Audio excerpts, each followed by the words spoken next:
Today we are so happy to organize the first time outdoor event by G6 in the form of a Red Ribbon Walkathon. And as we call it Red Ribbon, we have really gone out of our way to involve the youth, the Red Ribbon clubs. And here you can see them, they are all around buzzing here. So this is a one way to focus on the youth who can change, make a change towards the prevention of HIV/AIDS. Today is a very important day for us.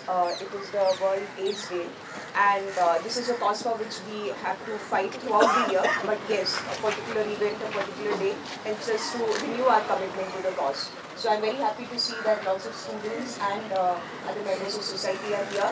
Without any further ado, I would like us to move ahead with the program. So let us all enjoy and make this program a great success. Thank you.